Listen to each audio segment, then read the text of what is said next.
Bonjour, bienvenue dans ma bibliothèque. Nous sommes à Montréal le 8 octobre 2014. Mon nom est Bruno Lalonde.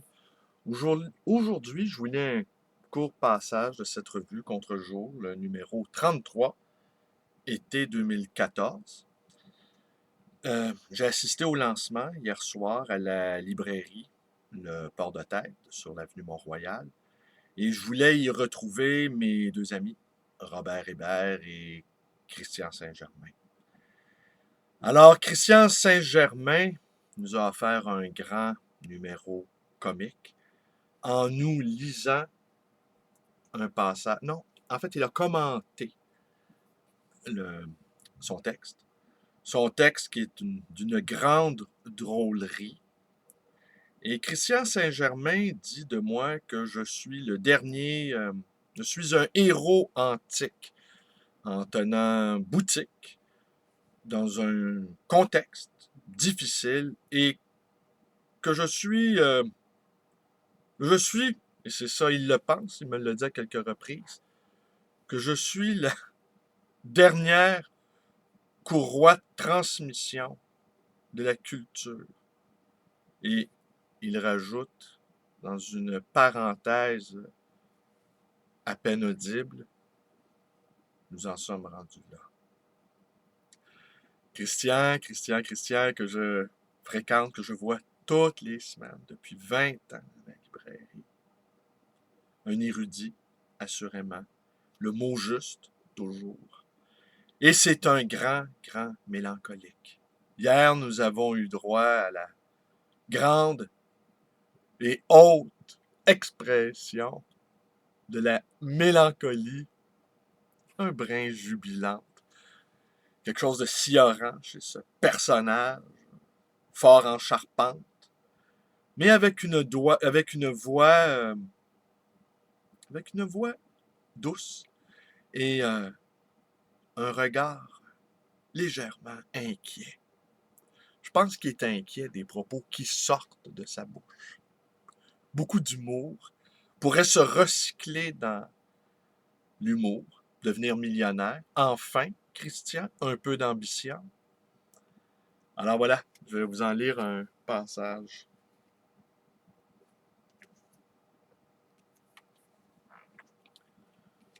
Une grande œuvre québécoise se diffuse en épousant le parcours suivant.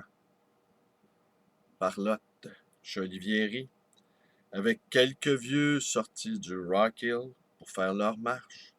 Lancement au port de tête, avec le fer de lance, de la contre-culture, des buvettes d'alentour, puis, finalement, salon du livre au milieu des visites scolaires programmées.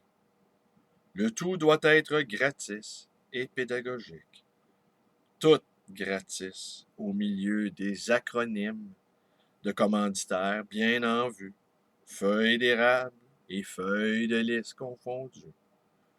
J'oublie sans doute la puissante tradition festivalière des régions, le dynamisme intime d'une culture vibrante, et je mets à dessein les combats opposant une palette de livres contre un rôti de palette chez Costco. L'écrivain institutionnel n'a pas à courir après son argent. Il n'a jamais eu l'intention de lâcher sa job de jour pour devenir écrivain tout court. Dans cette fête de l'esprit, l'éditeur n'a qu'à faire acte de présence au kiosque, faire assemblant d'exister par lui-même en dehors de la ristourne subventionnaire qui l'expédie à date fixe et aux frais de la princesse, tantôt dans d'autres salons du livre européen, tantôt à la Maison du Québec à Paris. L'union sacrée entre éditeurs et écrivains est consommée par l'embrasement d'une même paperasse justificative. À l'instar des sciences humaines, les enjeux culturels québécois sont traversés par l'amour du simulacre, du semblant. Les premiers intéressés sont les seuls intéressés. Une même illusion subventionnaire les maintient en vie. Cela explique peut-être l'existence de ce genre littéraire mineur d'échange à l'interne, marqué par la paraphrase et les modes, mettant en scène un personnage effacé, inconnu du grand public. Quelqu'un qui est à son affaire, qui tient son CV commun, canadien à jour, et ne se fait pas prier pour additionner sa moindre intervention à un demi-colloque ou sa contribution à un article co-signé. Ni Duras, ni Hemingway, plutôt un composite de Bouvard et Pécuchet, un fin renard de la rhétorique subventionnaire, un contorsionniste de la justification budgétaire. C'est quelqu'un qui répond aux questions sur des documents gouvernementaux, dénombre son réseau d'amis dans les autres universités. C'est son fonds de commerce. À la satisfaction d'un fonctionnaire qui gère la jarre à bonbons. S'il est à Ottawa, son interlocuteur porte un prénom anglais et un nom de famille Frenchy, comme Randy Fafard ou Steve Caillouette.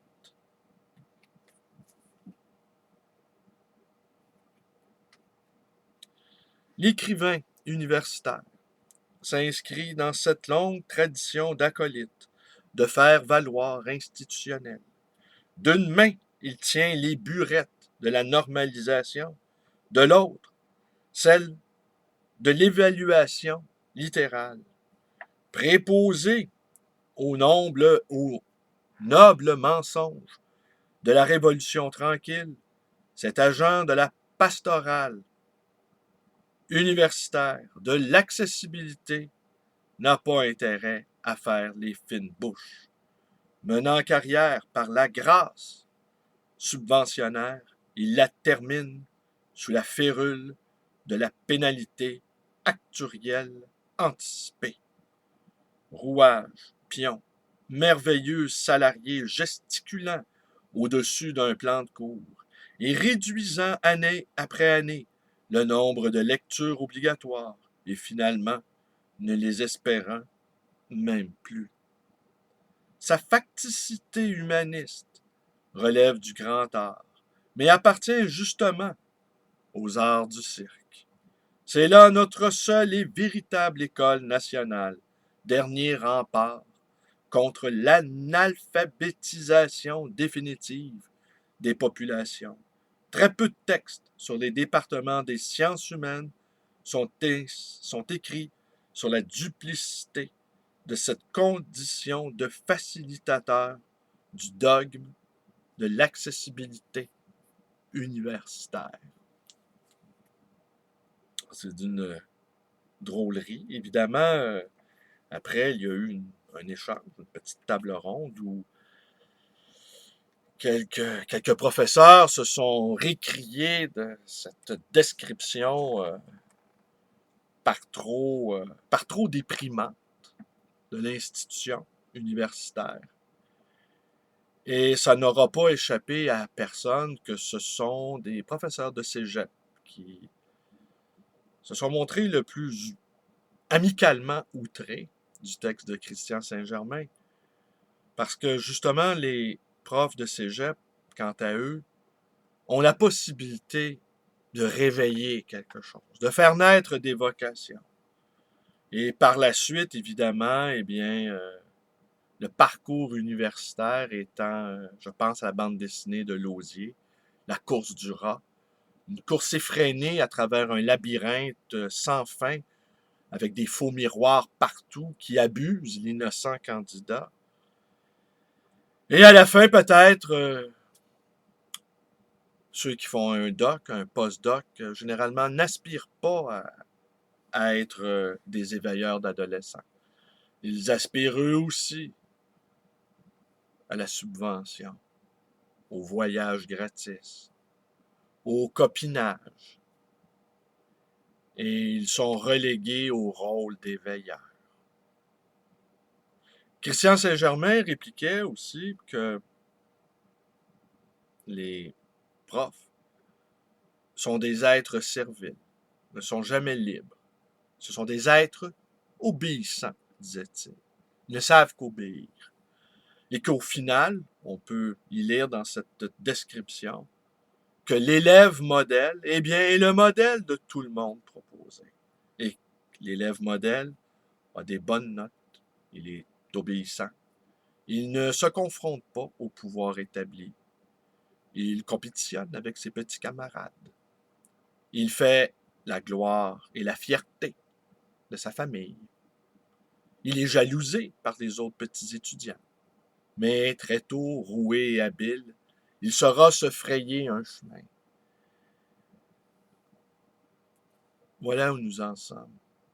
Alors, je me suis bien amusé. J'étais content de discuter avec Étienne, avec Guillaume et ainsi qu'avec Martin, un des copropriétaires de la librairie, le Port de Tête. Et force est de constater que Martin a pris de la bouteille, de l'expérience, devenu un libraire aguerri. Alors, on a entendu au cours de la table ronde aussi que les librairies étaient les derniers lieux de transmission, sans doute. Entendez-vous le soupir de découragement également entre les librairies? Voilà où nous en sommes.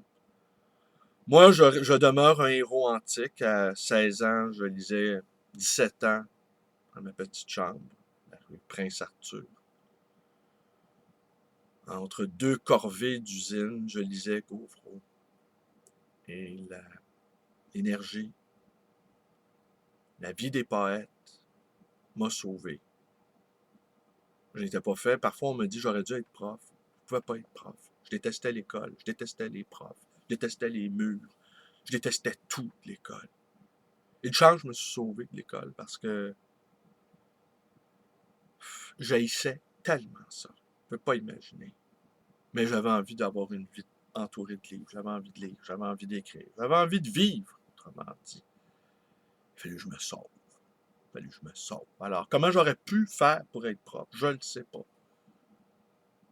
Je vous raconterai une autre fois le fameux moment, je me souviens, le moment où j'ai décidé d'abandonner l'école à l'âge de 15 ans. Je me souviens, ce moment précis, avec la lumière qui y régnait à ce moment-là. Ce fin d'hiver mourant. La neige était sale, la neige était noire. J'avais parié que je battrais le système scolaire. J'avais surestimé le système scolaire. Je vous remercie d'être avec moi. Portez-vous bien. Alors, sans doute, Christian, tu vas me parler de cette vidéo. Eh bien, que le héros antique salue le grand héros romantique. Merci. Bonne journée. Romantique et mélancolique.